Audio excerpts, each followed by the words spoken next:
Coderv em Pauta apresenta Plano Diretor Guiando o Desenvolvimento. Diretamente da capital do Sudoeste Goiano, nesse episódio explicaremos o que é um plano diretor e por que ele é tão importante para uma evolução sólida de um município. Sou Ana Paula Sintra e aqui comigo estão dois arquitetos que também são membros da Câmara Técnica de Desenvolvimento Urbano do Coderv, a Márcia Rigueto e o Acácio Castro. Márcia, pode se apresentar? Oi, bom dia. Meu nome é Márcia Rigueto. Eu sou arquiteta e urbanista, trabalho aqui e moro, em Rio Verde há 23 anos e faço parte do Coderv desde o seu início. Você não é daqui? Eu nasci aqui perto, em Iporá, fui morar em Goiânia e voltei para cá tem 23 anos. Você tem uma vida cheia de aventuras, né, Márcia? Totalmente.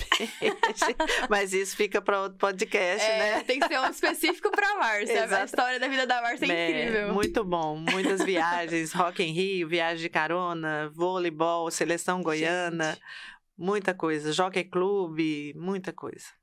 A gente tem que investigar mais a vida da Márcia.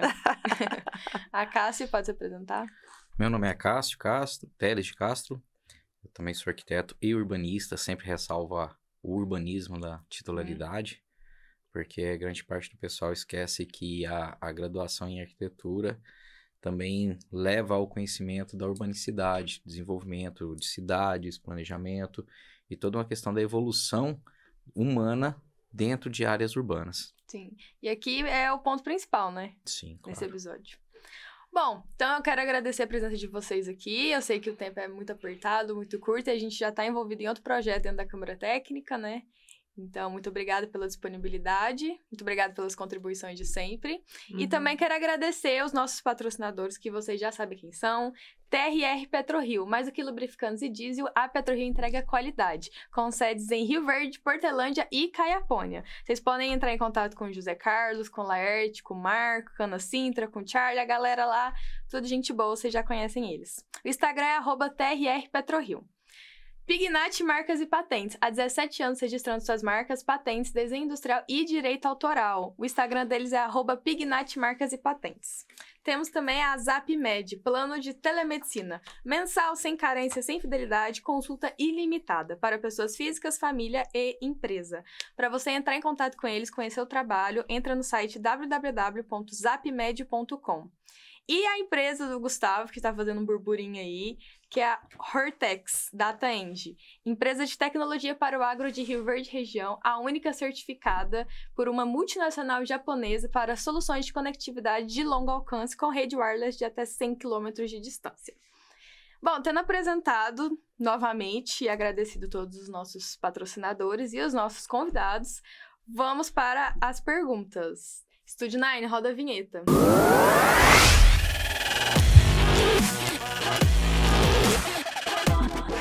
Bom, então vamos lá. Para começar, eu queria que vocês contassem um pouco da formação de vocês, os trabalhos que já desenvolveram aqui em Rio Verde, que ainda desenvolvem, para a gente ter uma introdução. Conhecer vocês também, suas personalidades do Coderv. Damos na frente, né? Então, eu acredito que eu seja a arquiteta mais velha em atividade aqui no mercado, né? Que ontem foi meu aniversário. Mais velha não, madura. Experiente. Eu fiz, madura, né? Experiência, assim, isso, né? Ontem eu fiz 61 anos e continuo muito ativa no ramo que eu me dispus a fazer, né? A exercer. Eu já fiz muitos projetos, né? Assim, residenciais, comerciais. Na época do Paulo Roberto, eu desenvolvia as escolas rurais, né? Foi uma experiência muito legal, né, de estar junto com eles. E eu sempre fui muito atenta aos problemas da cidade. Eu tinha sempre uma participação no programa do Costa, que eu falava sobre o trânsito, sobre os benefícios, sobre o que poderia ser melhorado. Eles sempre me davam uma brecha, assim. Com isso, eu sempre me preocupei muito com a cidade, com a parte urbana da cidade, né? Com o desenvolvimento da cidade. O que acontece com Rio Verde? Quando eu falo com meus amigos, eu falo que Rio Verde é fora da caixa. É uma cidade que eu me lembro, nesses 23 anos que eu estou aqui, de um único ano que foi ruim para todos. Que foi um ano que a agricultura não foi bem, que muitas pessoas tiveram muitas problemas e a gente é afetado diretamente, né? Nós arquitetos. E sempre eu falo que Rio Verde tem uma visão de futuro, né? Uma visão sempre à frente do seu tempo.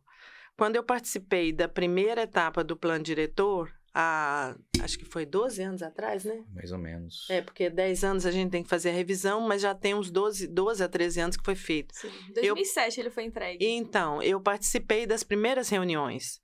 Então, a gente havia aí a preocupação de formar uma cidade com cara de cidade, né? Com boas soluções de zoneamento, de planejamento, de urbanização. Um ensejo aqui? Claro. Que desde 97 existe um plano diretor de Rio Verde. Só que ele foi elaborado no período da Neuci Spadoni, né? Foi. E foi feito a toque de caixa, foi corrido. Ela contratou uma equipe de Curitiba, né? Se não me engano, vieram e fizeram um plano diretor. Mas ele realmente não era coerente com as situações urbanas que nós tínhamos aqui, né? O nosso regionalismo e tudo. Só depois de anos, lá no governo do Juraci, que retomou-se uma situação de organização pública, civil, que começou realmente a questionar e trabalhar para um plano diretor mais elaborado. Durante esse primeiro momento ainda foi meio falho, mas já começou a ter um interesse maior, uma discussão maior do plano diretor. E ao longo desse tempo, a sociedade realmente tem se organizado mais e os arquitetos, urbanistas e outros profissionais de área também têm se colocado mais à disposição e interessados nesse tema. Sim. Exatamente, porque eu lembro que na época que o plano diretor foi elaborado, eles procuraram um arquiteto para ir lá na Câmara dos Vereadores para ler as pautas e explicar o que era o plano diretor, na verdade. Porque eu acho que todo cidadão deveria ter interesse em ler o plano diretor e saber do que ele se trata. Eu falo que o plano diretor é a Bíblia da cidade. Sim. Né? Então, assim, na época veio até um arquiteto, um colega meu, que é urbanista lá em Goiânia, porque nós nem tínhamos ainda, assim, a experiência com o plano diretor, em saber que realmente o plano diretor se tratava. Então, ele veio e deu essa colaboração para Rio Verde. E, a partir daí, entre nós, arquitetos, a gente aflorou esse interesse de ver a cidade com outro olhar, entendeu?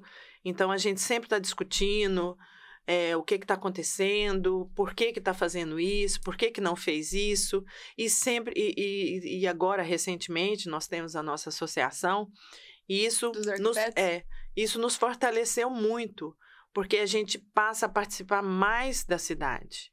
Isso Sim. foi muito bom para nós, tanto o CODEV quanto a associação. E falando participar mais, claro que cada pessoa tem seus deveres e direitos para com o Estado, com o país, mas as pessoas moram nas cidades, né? Então, qualquer Sim. decisão a nível municipal afeta diretamente a vida das pessoas. Então, as pessoas precisam ser ativadas para participar dessa discussão, né? Do plano diretor.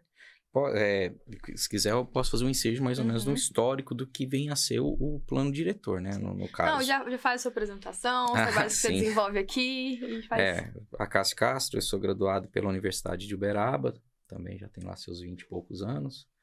Experiente. Mas eu sempre gostei muito de urbanismo, mesmo na universidade. Tanto é que o meu trabalho de graduação na época foi sobre Rio Verde. E no período de 2000, nos anos 2000, Rio Verde não tinha histórico de urbanismo praticamente nenhum, não tinha. E eu acostumado com Uberaba, que lá já tinha uma universidade de arquitetura, já tinha históricos, pesquisas, isso e aquilo, né? Falei assim, não, vou fazer sobre Rio Verde. Rapaz, peguei a trouxinha, vim pra cá, fui na prefeitura. Eu não achava informação praticamente nenhuma. Isso foi em que ano? 2002, 2003, mais ou menos. 2003. Aí, o que eu consegui de informação foi picada com algumas pessoas que faziam serviços urbanos. E a Câmara de Vereadores, a prefeitura que me disponibilizou a legislação que aprovava os loteamentos de Rio Verde.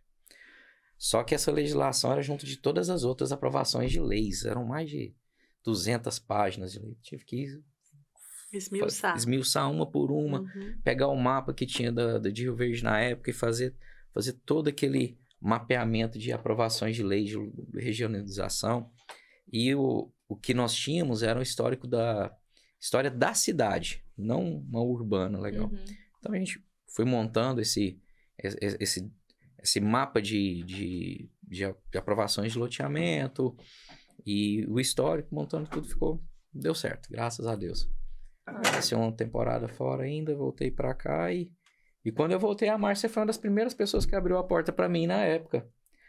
Eu ainda não tinha meu CREA, né? Na época a gente estava no Conselho Regional de Engenharia e Arquitetura. Estávamos no CREA. E, embora já tivesse feito estágios aqui, mas eu já não queria mais estágio. Então, eu fui batendo na portinha do pessoal mais velho, tô fazendo 3D. Aí a Márcia, não, vamos fazer. Era muito rústico ainda na época, tudo. Mas foi indo.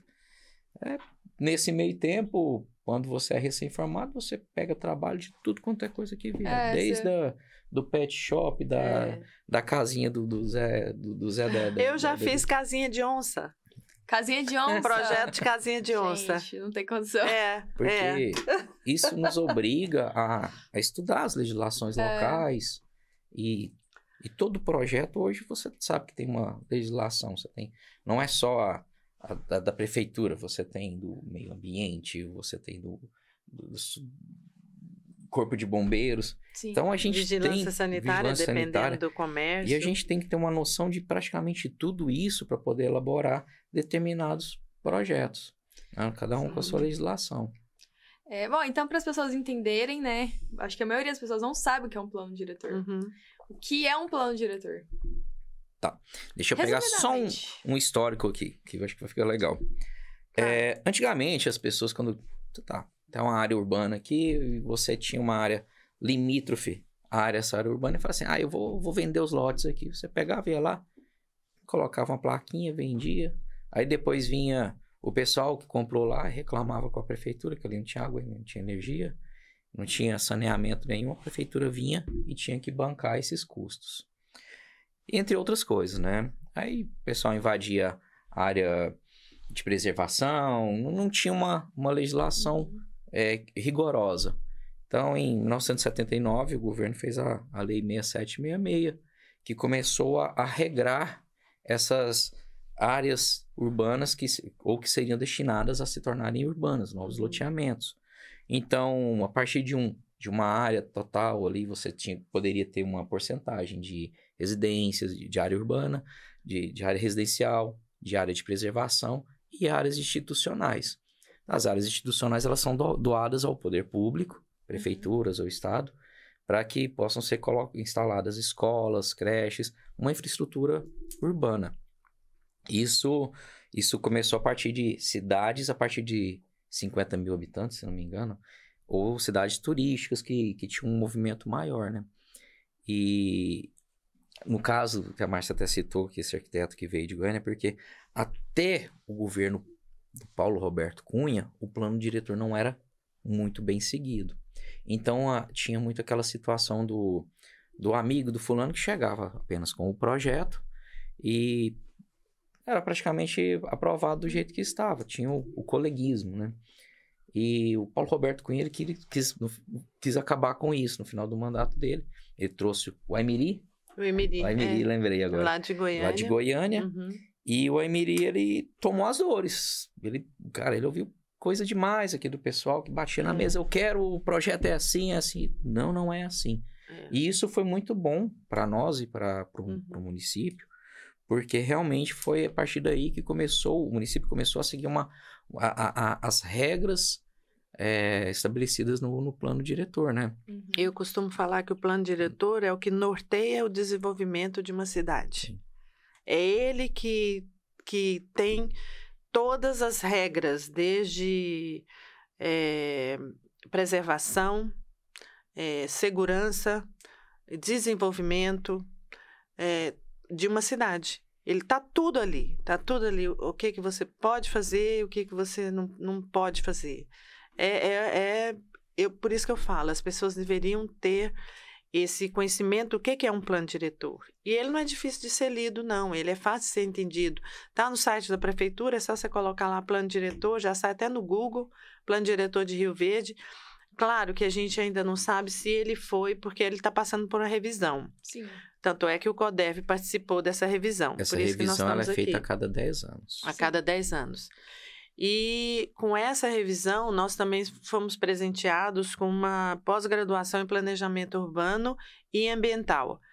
Então, os trabalhos que foram desenvolvidos lá dentro dessa pós-graduação foram encaminhados para a revisão do plano diretor. Tem muito material. Essa pós-graduação? Eles contrataram a ARCA, que é Eles, a prefeitura. A prefeitura contratou a ARCA para fazer essa revisão. E o professor, o diretor da ARCA, foi meu professor e um grande amigo, Everaldo Pastore. E na ocasião, ele me chamou, ele estava aqui em Rio Verde, já fechando o contrato com a prefeitura para fazer essa revisão. Nós nos encontramos, ele falou assim, Márcia, eu tenho uma ideia muito boa que eu quero implantar aqui. O que você acha da gente fazer uma pós-graduação sobre o planejamento urbano e ambiental, onde a gente vai reunir vários segmentos daqui de Rio Verde. O que você acha? Eu falei assim, opa, tô dentro. Na época, eu dava aula na UniRV, no curso de Engenharia Civil.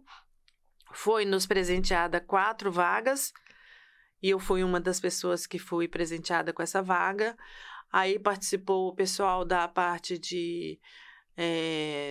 da Secretaria de Meio Ambiente, Secretaria de Finanças, muitos arquitetos participaram. Isso foi interessante. Foi. Desculpa te cortar, porque quem estava, a empresa tinha noção do plano, da elaboração do plano diretor, atualização no caso. Só que você chegar e apresentar um plano diretor para uma equipe, por exemplo, que a prefeitura, que não tinham esse conhecimento técnico,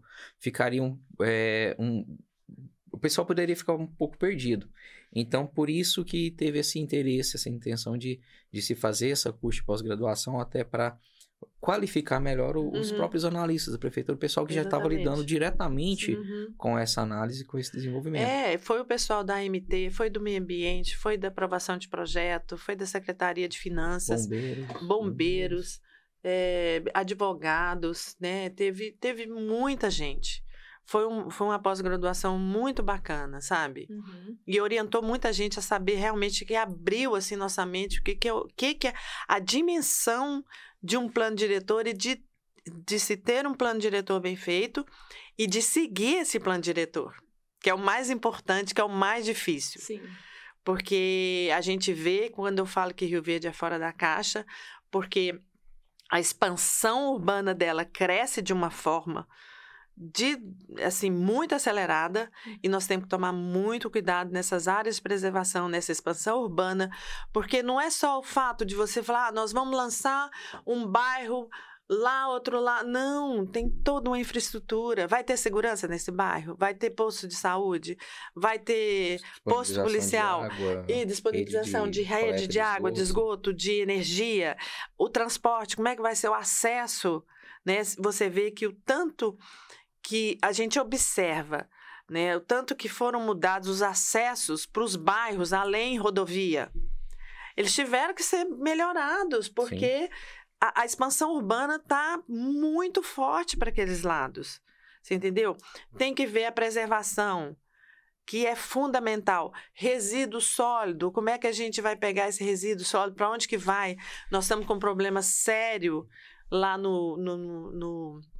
na coleta de lixo, né, lá no lixão, que já vai ter que passar por uma reformulação. Hoje, a gente já tem coleta seletiva dos resíduos, a gente tem um pessoal da reciclagem que está lá. O que acontece é que o tempo vai passando e sempre vai se adicionando novas necessidades à área urbana, né? E mais complexidades. E hoje as pessoas estão... A tendência é criar ecossistemas, né? Bairros meio que se sustentam, né? Porque, por exemplo, uma cidade vai crescendo, igual São Paulo, que é bem maior do que a gente, mas tá... os bairros, eles vão meio se sustentando para as pessoas não terem que sair de um bairro e ir para outro para ir num supermercado ou para ir num posto de saúde. Exatamente. Assim, isso a gente urbanisticamente a gente observa isso em outras cidades. Em Rio Verde, acho que está começando, sim, até uma lógica, porque acho que eu vejo muito problema com relação aos loteamentos fechados. Que ainda mais, muito, né? Isso, é porque os loteamentos fechados aqui em Rio Verde conversaram pequenos. Então, realmente, não cria uma complexidade tão grande. Mas se você for pensar um loteamento fechado igual, vamos pôr, Uberlândia, Goiânia, que tem mais de 1000 lotes, por exemplo. Que você entra ali dentro, mas ali dentro não tem uma infraestrutura de não vou falar, entre aspas, um posto de gasolina, não pode ter uma drogaria, porque ali dentro ficou toda a área residencial, e a área comercial, institucional, acaba ficando pro lado de fora. E isso gera um transtorno também, porque a pessoa tem que pegar um veículo para poder sair de lá. Então, hoje, a realidade é que nós temos exemplos desses loteamentos que já tem um pouco de infraestrutura, de uma área comercial interna. E já vai dando uma melhorada, assim, nessa questão pequenos centros comerciais para compras rápidas. Sim. Né? Porque até já diminui também o uso do carro, né? Exatamente. Que é uma coisa que a gente já tem que começar a pensar. Exatamente. Né?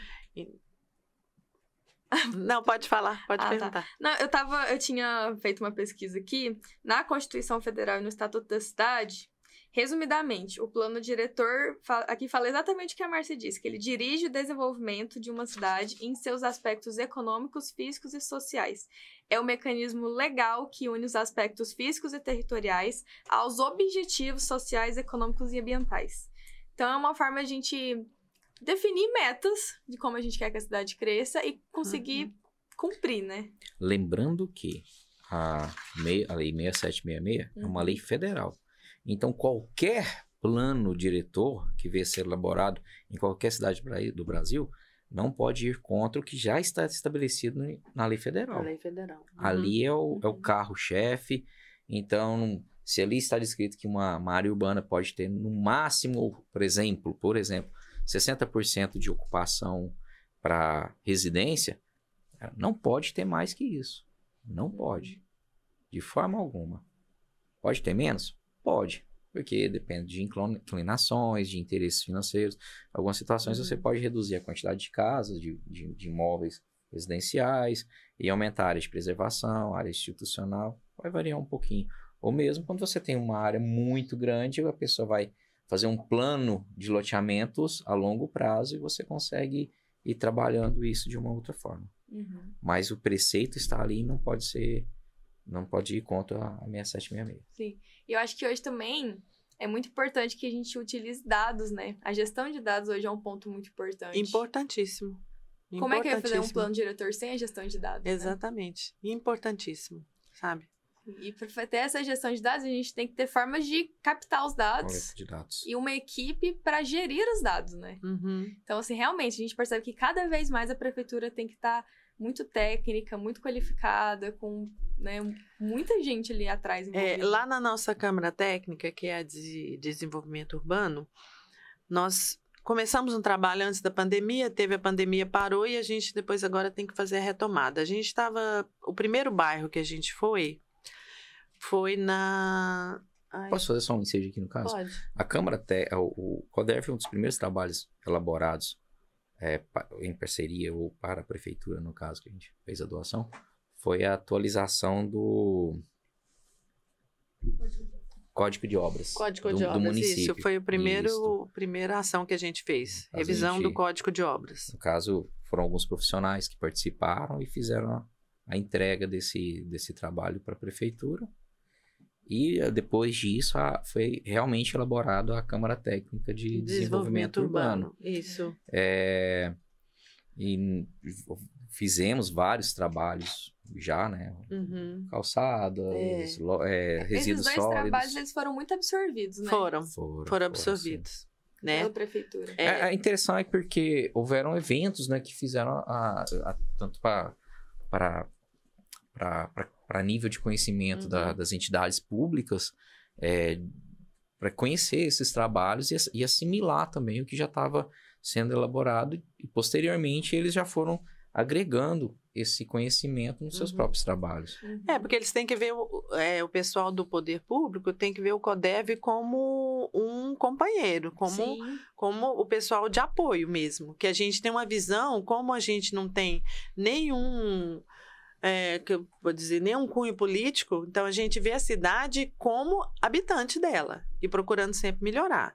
Então, nossos estudos foram feitos realmente como se a gente quisesse falar, ó, tá precisando disso, nós precisamos melhorar isso aqui, por exemplo, do Código de Obras. O que a gente tinha maior dificuldade? Ainda tem um pouco, mas melhorou muito. Porque, por exemplo, quando você vai fazer um estabelecimento comercial, você tem vários outros órgãos que são ali, que você tem que fazer projetos dentro das normas dele. Então, você tem um bombeiro, tem a vigilância sanitária, tem o meio ambiente e tem a prefeitura. E muitas vezes esses códigos são divergentes. Então, você aprovava de um lado, no outro não aprovava, porque o de cá não... Então, o que a gente fez? Nós chamamos o bombeiro, o pessoal do meio ambiente, fala, ó, vamos colocar um código de obras que atenda todos vocês. E aí foi isso que a gente fez. Então a gente contribuiu, essa foi uma contribuição muito boa que a gente fez para o Código de Obras e melhorou muito. Porque antes a gente ficava muito perdido. A gente ficando muito perdido, a gente atrasa o nosso trabalho. Atrasando o nosso trabalho, o cliente fica com raiva da gente. Mas não somos nós. A gente até burocracia. É a burocracia, mas melhorou muito. Então, a nossa participação do CODEV é muito importante. Que eu estava falando para você que a gente foi lá na Vila Mariana, nós fizemos um levantamento da vila, tivemos reunião com o pessoal dos representantes do bairro, e eles colocaram para a gente um monte de coisa. Lá não tem um posto policial, não tem uma creche, não tem uma praça, não tem um lugar de lazer, nada. E é um bairro super populoso, entendeu? E por que ele é assim? Porque na época que foi feito, não tinha um plano diretor, não tinha um código de obra que foi seguido. Então, todo loteamento novo, ele tem que ter todas essas coisas para o pessoal que vai morar nesse bairro, seja ele de ser bem atendido, entendeu? Ter todos esse apoio ali, né? É porque se trabalha muito com regiões, né? Então, você analisa, quando você vai fazer o loteamento, você ou faz a doação dessa área institucional, a prefeitura ela tem que ter esse conhecimento do que as regiões circunvizinhas já possuem, entre escolas, creches, postos de saúde, para poder ter noção do que vai instalar nessas áreas institucionais novas. Claro que realmente fica difícil você colocar um posto de saúde em cada bairro. Sim. Então, você atende um bairro ali que você coloca em um que pegue um raio, uma área específica ali com bairros circunvizinhos. Então, isso vai facilitando a qualidade de vida das pessoas, o gasto menor com locomoção, a rapidez para a locomoção e para ser bem atendida. Sim. Eu acho que um problema urbano também, que é o primeiro que eu penso em relação ao plano diretor, é que são as ruas estreitas. Porque antigamente, quando a gente estava crescendo espontaneamente, as ruas eram o que conseguia passar um carro ali. Só que quando vai crescendo, a gente vai percebendo que aquilo ali já não consegue absorver o tráfego. Isso aí existe uma hierarquia viária, né? Sim. Então, vias locais, vias coletoras. Então, antigamente o pessoal falou assim, as vias locais não precisam ser largas. Há regiões mais carentes, eles não achavam que as pessoas iam ter carro. Então, eles colocavam ruas pequenas, né? Para exatamente... Porque consideravam que não ia ter carro, não ia ter uma locomoção. Mas, ao mesmo tempo, hoje, a consciência já é outra. A própria legislação já pede uma largura de vias maiores. Então, a partir do momento que você sai de uma via local, você já tem que ir para uma via coletora, que vai te levar desse bairro para outro. Então, você já tem uma circulação maior de veículos. E hoje se cobra uma integração maior entre esses bairros e projetos existentes e novos projetos. Sim. Então, como eu falei assim, o próprio conhecimento de legislação urbana, como provê o curso de pós-graduação, facilita até os analistas da prefeitura que podem chegar a um projeto lá, às vezes nem de um profissional da região, mas vem uma empresa de fora que quer fazer um projeto aqui e apresenta um projeto que não é adequado, até porque ele não vai ter um conhecimento geral. Ele vai ter vai fazer um levantamento daquela área específica que ele quer trabalhar. Mas a equipe da prefeitura ou dos órgãos públicos já tem esse know-how, esse conhecimento geral, que pode facilitar na análise desses projetos. Sim. E cobrar um projeto mais condizente com a nossa realidade. E tendo a expectativa de crescimento também, a gente consegue planejar. Por exemplo, às vezes não tem caixa para fazer uma estrutura assim, mas daqui a um tempo vai precisar fazer isso e isso. Então a gente se programa também, né? Sim. A gente tem que ter muito cuidado, assim...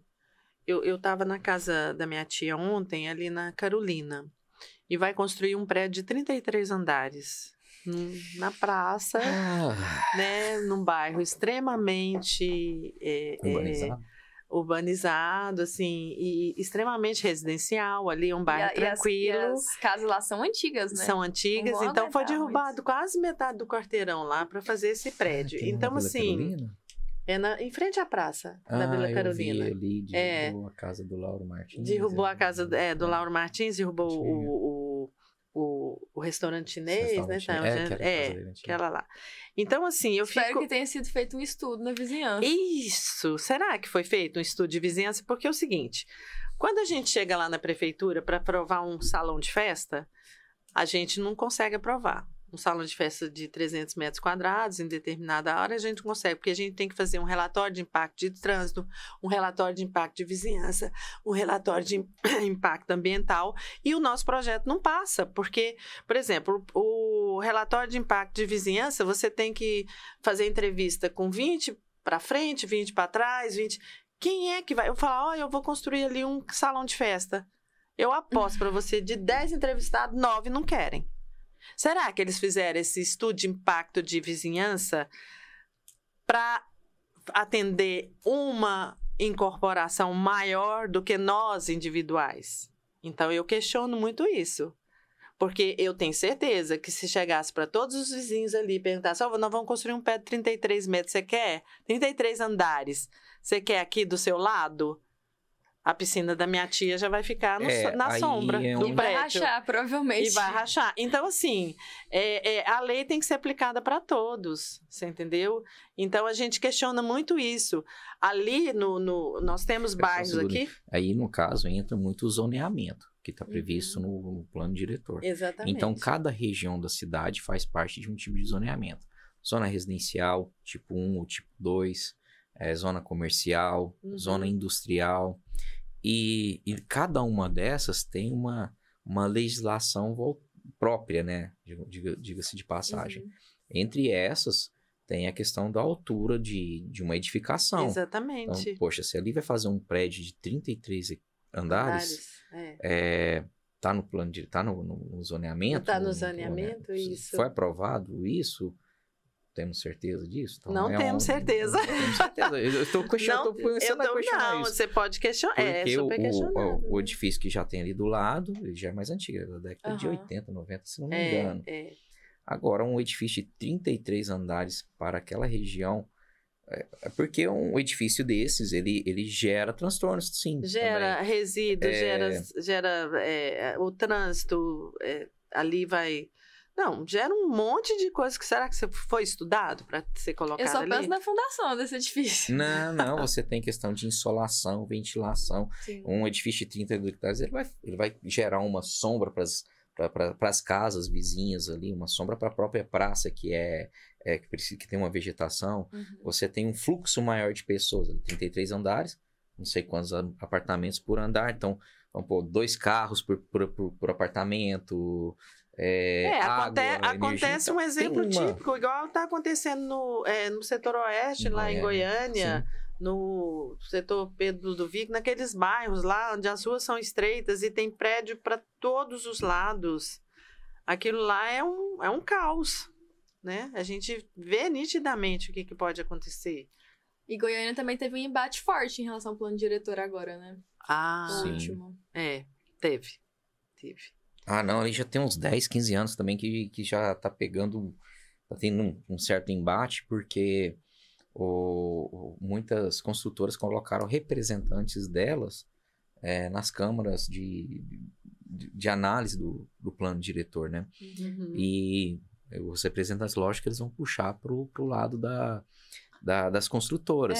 Por isso que é interessante nós termos representantes profissionais, muitas vezes liberais, como o CODERV tem. Sim. Pessoal apartidário participando das câmaras técnicas que não buscam o quê? Realmente o interesse da população. Bem comum. Bem comum. Sim. No caso. E aí Rio Verde se sobressai novamente pela força das entidades, né? Exatamente. E até ia perguntar como que surgiu essa movimentação dentro do CODERV de contribuir com o plano diretor? Porque na época a gente foi procurado, né? Teve essa pós-graduação. Da pós-graduação, e foi automático. Como a gente já tinha feito, quando nós começamos a nossa Câmara Técnica de Desenvolvimento Urbano, o primeiro passo foi fazer a revisão do Código de Obras, então parece que foi uma sequência. Natural. Foi uma sequência natural. Então, vai ter, fez 10 anos o plano diretor, vai ter que fazer uma revisão, vamos participar dessa revisão. Uhum. E foi assim que a gente surgiu, foi meio que instantâneo. A Câmara Técnica foi montada um pouquinho antes, e alguns trabalhos haviam sido selecionados e criados subgrupos para a elaboração desses trabalhos. Uhum. Então, esses trabalhos foram, até no período em que a gente estava fazendo a pós-graduação, alguns desses trabalhos já estavam em fase de finalização. Inclusive, o CODERV fez apresentações desses trabalhos, tanto para o pessoal que estava participando da pós-graduação, para a Câmara de Vereadores e mais algumas outras entidades. E também participaram a Câmara de Vereadores também, a parte de prefeitura, todo mundo a gente expôs os trabalhos que a gente fez. Uhum. Porque cada grupo, cada Câmara Técnica desenvolveu um trabalho diferente. Teve o pessoal que fez o estudo da malha viária todinha de Rio Verde, para beneficiar os bairros que estão sendo construídos pós-rodovia. Entendeu? Uhum. Então, já tem esse estudo da malha viária.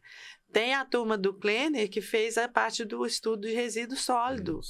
Né? Fez um estudo de onde que tem mais lixo, onde que tem o tipo de lixo que tem. Você entendeu? Então, foi feito esse. Nós fizemos lá das ruas, das calçadas, o estudo da vegetação. Então, assim, cada Câmara Técnica desenvolveu um trabalho muito bom. E foi agregado e foi apresentado ao pessoal que está fazendo essa revisão do plano diretor. Uhum. E o trabalho da Lei das Calçadas? Esse é polêmico, né? É de autoria minha e do Acácio. Olha, assim, existia um projeto do Zé Henrique antes, né? Acho que sim. Do vereador Zé Henrique. Do vereador Zé Henrique, de uma lei das calçadas. Mas, assim, ainda estavam um pouco aquém da nossa realidade. Então, aqui em Rio Verde a gente fez um levantamento das calçadas que a gente tinha na cidade e, lógico, usamos referências de outras cidades que já trabalhavam com uma legislação semelhante também, para tentar enquadrar um projeto que se adequasse à nossa realidade e que fosse utilizado como referência para os futuros loteamentos, as futuras implantações e, no caso de reformas, quando fosse executada uma reforma, essas calçadas já fossem também atualizadas para esse modelo que facilitaria acesso a edificações, a passagem de pedestres, acessibilidade do cadeirante, de cadeirantes ou mesmo deficiente. Parece que eu nem lembro de calçada aqui com acessibilidade. Em alguns lugares tem. Em alguns lugares tem, principalmente em comércio. Se você andar, deixa eu ver, eu tô tentando lembrar de mas poucos lugares que tem, né? A Tintas lá? você fez. Ali no centro também tem na frente na rua do Arts Cake lá. Do Arts Cake. Então, tem algumas que já adequaram. Então, assim, posterior a isso, realmente a Câmara de Vereadores fez uma outra atualização e eles estão trabalhando com essa legislação. Agora entra a questão da prefeitura também, dos fiscais também. E, primeiro, o pessoal que analisa os projetos novos, cobrarem nos projetos e depois os fiscais cobrarem as execuções antes de entrar permitir o alvará de funcionamento. No meio do caminho, os clientes você convencer que eles têm que fazer, né? No meio do caminho tem os clientes abençoados, graças a Deus. Eu senti uma shade aí. No meio do caminho tem eles, né? Então, por exemplo, quando a gente fez a lei da calçada, o que a gente... Eu tinha acabado... Uma amiga minha tinha acabado de ter um problema de água, da rede de água dela na calçada. Quebrou-se a calçada dela e essa calçada ficou por muito tempo lá quebrada, porque cada órgão... A Saneago jogava para a prefeitura jogava não sei quem, não sei, e ela que teve que pagar para consertar a calçada dela, que foi um problema gerado pelo pessoal da água, né? Tá bom. Então, o que tem a calçada? Vamos fazer, então... esses estudos, essa lei da calçada que a gente chegou foi baseado em estudos em outras cidades que deram certo, entendeu? Então, vamos fazer um cinturão verde na calçada, próximo ali da via, né? Que aí a pessoa quebra, é terra, né? Quebra a terra, tira a terra e a própria empresa põe a terra no lugar, depois a pessoa vai lá e planta uma graminha. Seria muito mais fácil, né? E a questão da árvore... A questão da árvore é porque a cidade não pode, ela não pode ficar 100% só no concreto, ela tem que ter verde, ela tem que ter vida. Aí muita gente fala assim, vou plantar uma árvore, depois vou ter que varrer. Mas não vai, deixa as folhas caídas lá, mas o importante é ter a árvore. Não é só por beleza, é por o meio ambiente precisa dessa árvore. Nós precisamos dessa árvore na calçada. E tem muito cliente que não quer colocar. E a gente coloca... Eu fiz um estudo para... Lembrando que embaixo de vias são as ruas e calçadas também são consideradas vias, tá? Passam-se infraestrutura. Então, você tem a rede de distribuição de água, você tem a rede de coleta de esgoto, você tem, em determinados locais, a própria rede, a distribuição elétrica passando por ali. Então, isso deve ser normatizado, colocado em um lugar específico da calçada para facilitar a manutenção. Igual nos condomínios, que tem um lado da via que é para esse tipo de determinadas infraestruturas lá. Seria quase que assim, fazer a coisa acontecer como acontece nos condomínios, entendeu? Sim. Então, assim, e não é qualquer árvore que você pode plantar. Do lado da via que tem poste, que tem fio, as árvores têm que ser pequenas, do outro lado pode ser um pouco maior. Então, foi feito todo um estudo e entregue para eles como é que seriam essas calçadas. Tem as calçadas mais estreitas, tem as mais largas, tem para via de tantos metros, vias de acesso, tem as vias do ônibus. Então, a gente fez um trabalho muito bacana e entregou porque dentro do próprio zoneamento, você considera uma área residencial. A área residencial tem um fluxo menor de pessoas, então a calçada ela pode ser dimensionada menor. Se você tem uma área comercial com fluxo maior de pessoas, as pessoas andando nas calçadas, então esse dimensionamento é maior. Então, existe essa variação também de acordo com a localização e função desse local.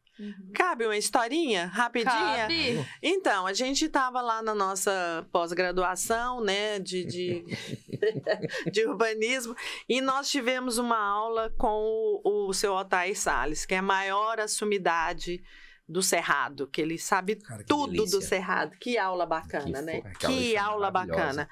Ele sabe tudo. Devia ter tido tudo, muito mais. Com certeza. Inclusive, os livros dele a gente não acha pra comprar. Eu só acesso na internet as coisas dele. Ele é uma sumidade. Todo mundo deveria conhecer ele.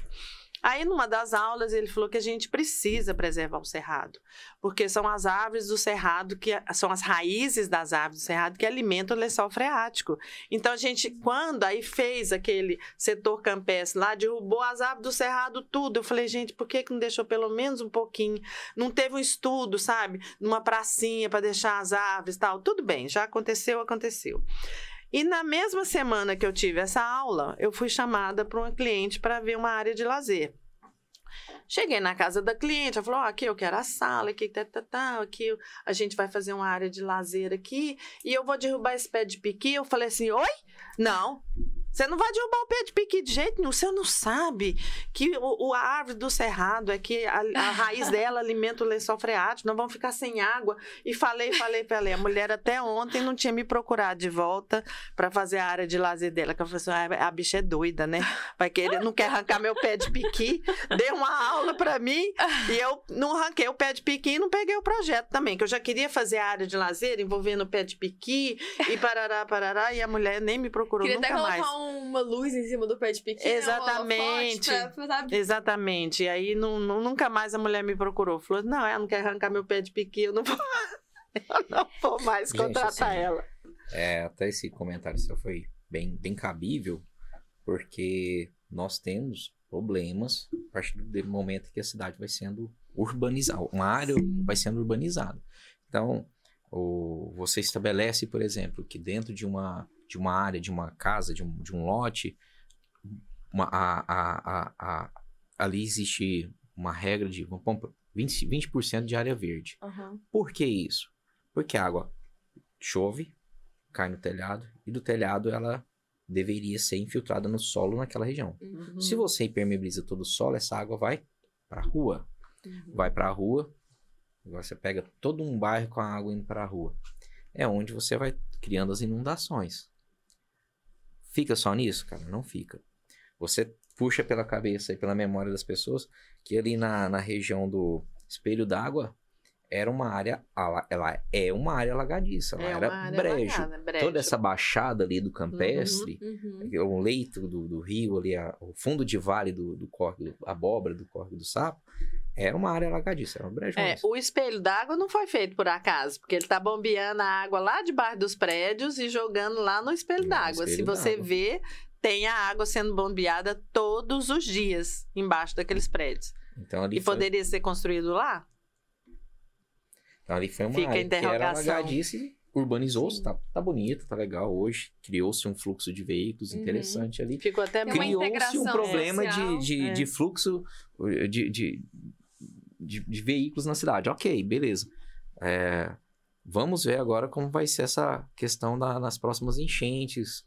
Então, espero que corra tudo bem, mas a gente já tem um histórico de falta de planejamento ali para essa questão. Que começa lá na parte de cima. Alguns dos projetos da Câmara foi de piscinões, de segurar a água dessas enchentes por ali, se não me engano. Teve parece que o segundo lugar que ganhou o concurso de estudantil, que era para criar os bolsões de coleta dessa água, né? Sim. Vamos ver a próxima chuva aí como é que vai ficar, porque começa lá de cima. Né? Eu tava fazendo um curso até sobre eco-urbanismo e lá eles falaram uma coisa que mexeu, que eu fiquei, meu Deus, eu não tinha pensado nisso. Porque antes a solução para tanto de gente numa cidade era condomínios verticais, né? Os prédios. Uhum. Só que se a gente condensar as casas de uma forma organizada, é tipo uma mala, né? Quando a gente tá indo de viagem, tudo cabe na mala. Na volta, não cabe de volta, porque a gente já não tem paciência para organizar as roupinhas do jeito que estavam antes. Então, se a gente condensar de uma forma organizada, a gente não vai precisar ficar construindo prédio adoidado. Mas eu falo assim, não condensar, tipo... Não, mas tem uma situação também que acontece com o desenvolvimento da cidade. Por exemplo, a cidade começa em uma determinada região, geralmente fundo de vale, próximo a rios, que é o que você precisa de água para poder viver. Então, a cidade ela vai crescendo, se expandindo. Então, você cria uma área, teoricamente, comercial e residencial junto. Depois vai se expandindo mais. Tanto é que o centro da cidade de Rio Verde está ali perto do Barrinha. Ela tende, depois, a sofrer uma certa degradação. Porque existe inicialmente, ela é residencial. Depois, ela se torna comercial. E neste momento que ela se torna comercial, ela cria uma função durante o dia, as pessoas vão para ali, trabalham, e à noite cria-se um fluxo de saída dali. Uhum. Então, essa área se esvazia à noite. Ao longo do tempo, algumas cidades, essas áreas se degradam mais porque vai se expandindo, criam-se os shoppings, e essas áreas comerciais ficam degradadas. Então, é onde vai ficando edificações vazias. São Paulo passou por isso muito. Então, você vê prédios verticais, edifícios verticais inteiros vazios. Sim. E depois foram invadidos. Teve até situações de incêndio nesses edifícios. Então, existe uma questão de reapropriação dessas áreas, reurbanização, que acaba se tornando necessária. E muitas dessas regiões ainda se estabelece o critério de realmente criar reformas ou melhorias para que elas se tornem comerciais e residenciais ao mesmo tempo, para você ter um uso contínuo. Quando você tem um uso contínuo, você tende a diminuir marginalidade, criminalidade, uma série de situações. Incentiva o turismo também, né? Sim. Exato. Bom, acho que a gente já abordou bastante nossas questões. Querem acrescentar mais alguma coisa? Uma sugestão? Sempre, né? Sempre a gente quer fazer alguma coisa a mais pela cidade. Vamos fazer uma listinha aqui que a gente faz. Mas assim, eu vejo que a atual gestão está muito preocupada em melhorar a cidade. A gente vê nitidamente isso, você entendeu? O que a gente não pode cair no erro é de beneficiar grandes empreendimentos a troco de outros benefícios e não ver o que esse empreendimento está causando na cidade, entendeu? Então, assim, ter muito cuidado com essa especulação imobiliária. Antigamente, existia uma lei aqui em Rio Verde que não se podia lançar o próximo loteamento. Não é só aqui em Rio Verde, ela faz parte da 6766. Na 676, né? Isso, é porque você lança um loteamento e ele não pode ter um loteamento circunvizinho aprovado, lançado até uma taxa de ocupação mínima, você entendeu? Não é vendido, é ocupação. Você entendeu? Então, a gente vê, assim, muito loteamento sendo lançado, inaugurado, sem o anterior tá ocupado, entendeu? Então, a especulação imobiliária é muito grande. Né? É onde a gente fala que acaba criando, em alguns momentos, vazios urbanos. Exatamente. A própria infraestrutura que não é colocada no tempo correto. Então, falta de locomoção de coletivo, no caso público, né? Então, vai criando situações que urbanisticamente não são interessantes. Sim. Exatamente. É aquilo que eu falei lá no começo. Tem que ter muito cuidado quando se lança outro loteamento. Porque não é só construir a casa. Tem o asfalto, a rede elétrica, a rede de esgoto, a segurança, o transporte, o lazer, tudo que envolve ali. Sim. Tem uma série de coisas que tem que ser olhadas, né? Mas assim, a gente agradece, né, a participação. E, assim, agradece muito ao CODERV da gente poder participar dele e tá sempre atuante aí no que a gente propôs a fazer pela cidade. E a gente sempre tem feito. E vamos continuar trabalhando, né? Porque Rio Verde não para. Não para. Considerações finais, Acácio? Poxa, a Márcia já falou praticamente tudo, né? Não, pode falar. Não, eu, por graduação e por paixão, sou arquiteto urbanista, né? Mas também sou um proprietário rural. E então, eu entendo muito a função econômica que a agroindústria tem em Rio Verde. Isso aí já foi temas que eu já trabalhei. Mas eu falo que os dois têm que andar em conjunto. Então, a gente também tem que tomar muito cuidado com particularidades que determinadas pessoas também, ou grupos, têm contra a agroindústria. A agroindústria também ela é o carro motriz para um desenvolvimento urbano, para que as pessoas, para o desenvolvimento econômico. E o desenvolvimento econômico é o que faz andar junto com o urbano. Se você não tiver um desenvolvimento econômico condizente com a sua realidade, a cidade, o urbanismo, as pessoas também vão sofrer com relação a isso. Tá? Então, eu acho que essas equipes de trabalho, como o CODERV, que tem as entidades que fazem parte, então, tanto entidades urbanas, mas também de interesses, interesses não, mas representativas da agroindústria do município, andando em conjunto, é uma das coisas que eu acho muito interessantes para o CODERV, e nós, com certeza, a gente tem orgulho de participar desse meio. Sim. Bom, então, muito obrigada novamente pela participação de vocês. Precisando. No final de todo episódio, eu falo uma curiosidade. A curiosidade é sobre o plano diretor, o primeiro plano diretor do Brasil. Seguinte, as primeiras noções de planejamento urbano só foram surgir no final do século XIX. Até então, a expansão urbana era totalmente espontânea. Com o fim da escravidão e o crescimento da classe operária, as cidades começaram a inchar consideravelmente com o surgimento de favelas e cortiços. Ao mesmo tempo, fora do país, floresciam ideias modernas de urbanismo. Desta forma, criou-se uma consciência coletiva da necessidade de planejar como um todo a cidade e organizá-la de forma racional. Dentre os primeiros urbanistas, temos o francês Alfredo Agatti. Vocês conhecem? Eu conheço. Conhece? Responsável em 1930 pelo que pode ser considerado o primeiro plano diretor no Brasil, o chamado Plano Agatti. Mas o plano diretor, como conhecemos hoje, só foi regulamentado na Constituição Federal de 88. Ok. Bom, então, por fim, CODERV em Pauta fica por aqui. Até a próxima. Obrigada.